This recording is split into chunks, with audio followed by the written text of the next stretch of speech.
आर्यमानव गुरुदेव, जब कोई व्यक्ति आत्मबोध को उपलब्ध हो जाता है, तब समाज में उसके प्रति अस्वीकार, वैर एवं द्वेष की भावना में वृद्धि क्यों होने लगती है?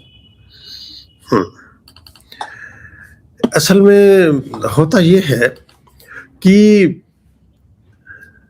जो हमारा जो अपना विस्तार है, हमारा जो अपना विकास है, हमारी जो अपनी एक ऊंचाई है, उसकी एक्सेप्टेंस, उसकी स्वीकृति करने के लिए, उसको हजम करने के लिए, उसको पचाने के लिए, उसको समझने और सहने के लिए बहुत बड़े बौद्धिक विकास की आवश्यकता होती है। वो बौद्धिक विकास हमारा हो नहीं पाता, तो उस वजह से हमें इस तरह के व्यवधान या परेशानियां या व्यवहारगत समस्याएं फेस करनी पड़ती हैं। पश्चिम एशिया में ईरान में एक बहुत बड़े विचारक हुए हैं अपने समय के, मंसूर अल हिल्लाज। तो जो मंसूर को सूली दी गई और उनको पूरी तरह से उनका इस तरह से रहा। तो वो मंसूर बड़ा इनोवेटिव व्यक्ति था और वो इस्लाम की परिधि में आता है, इस्लाम की परंपरा में आता है। 12 साल का था मंसूर, तो उसको पूरी कुरान याद हो गई थी और कई बार मक्का मदीना की यात्रा उसने की। वो भारत की भी यात्रा की, भारत भी रहा, कश्मीर गया, कई जगह गया, मध्य भारत में भी घूम करके गया। और जब वो ज्यादा संबोधि को और चीजों को उपलब्ध हुआ, तो उसको इस बात का एहसास हुआ, उसको इस बात की अनुभूति हुई कि ये किसी का जो इसे काट दीजिए, हाँ, उसको इस बात की अनुभूति हुई कि जो हमारे यहाँ आती है अहम ब्रह्मास्मि वाली जो बात आती है, कि जो हम कहते हैं कि जो ईश्वर तत्व यानी कि देवत्व से मनुष्यत्व से व्यक्ति देवत्व की तरफ चला और चलने में थोड़ा सफल हुआ। तो उसने कहा कि मैं अनहलक बोलते हैं अरबी में और उसमें, कि मैं ही खुदा हूं, अहम ब्रह्मास्मि, मैं ही परमात्मिक ओज से परिपूरित हूं। तो कहते हैं कि न रख रोजा, न मर भूखा, न जा मस्जिद, न कर सिजदा। जो अनहलक का अपना एक सेंटेंस है। वो कहता है वजू को तोड़ दे कूजा, शराबे नाम पीता जा, जामे नाम पीता जा। मतलब उसके एक अलग अपने रिदम थी। तो वो कहता है कि परमात्मा के नाम को पीता जा, बस इससे जितना नशा इसमें है इतना नशा किसी में नहीं है। और कहते हैं ईश्वर कहीं और भी नहीं है। ये अनलग का मतलब यही होता है। वो कहता है कि हमारे अपने अंदर ईश्वर है।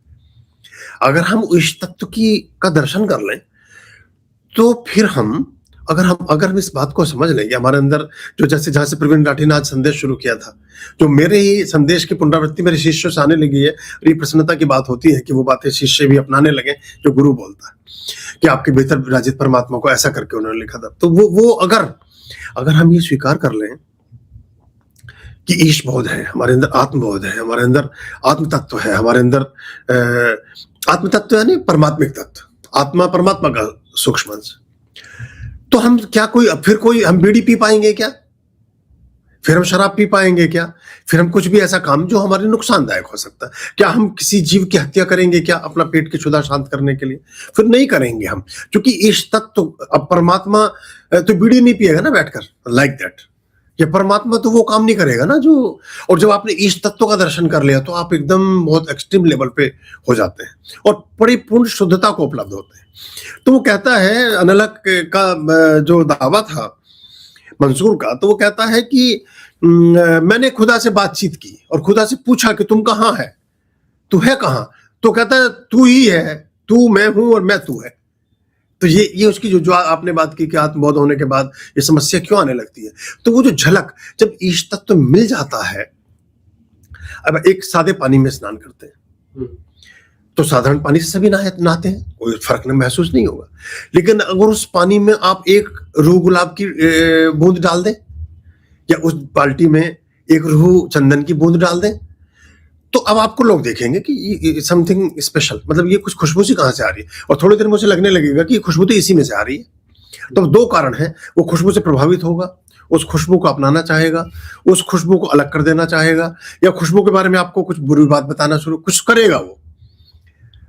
जो अच्छे से हार्दिक लोग हैं वो खुशबू को अपनाकर खुद भी सुगंधित होना चाहते हैं। लेकिन बहुत सारे लोग ऐसे हैं जो इस विचार से कन्विंस ना होकर के आपको ये समझाने की कोशिश करेंगे कि तू ऐसी पानी से नहाया कर जैसे से हम नहा रहे हैं, जंग लगे हुए से और आने वाले टाइम में से जो आ रहा है, तू काहे को इतना महक रहा है, क्योंकि उसे पता है कि आपकी सर्वग्राह्यता होने लगी है। तो ये जो एक बूंद टपक गया है परमात्मा किसी के जीवन में, ये जिनके नहीं टपका है वो डिप्रेस्ड है। ये जैसे अब आप नहा लिए हो परमात्मा से, मतलब मेरा थोड़ा बताने का तरीका अलग रहता है। तो अब आपके साथ चल रही है वो शैडो, वो दिखती है, क्योंकि इतना विराट अस्तित्व है, उसे छिपा नहीं सकते आप। किसी युवक युवती को आपस में प्रेम संबंध, किसी से मित्रता हो जाए, वो नहीं छिपता। इश्क और मुश्क छिपाए नहीं छिपते, खुशबू नहीं छिपती, ऐसे प्रेम नहीं छिपता। तो क्या परमात्मा को छिपा लोगे क्या आप? तो वो थोड़ी ऐसी हरकतें करता है जो एकदम डिवाइन होती हैं, लेकिन सामान्य लोगों को लगता है कि तो पागल है। क्योंकि वो जब बहुतायत होती है किसी गलत विचार के साथ, श्रेष्ठता कम संख्या में होती है, लेकिन बहुतायत जब दीर्घ संख्या में है, तो बहुतायत उस कम संख्या वाले को ही पागल सिद्ध करना चाहेगी।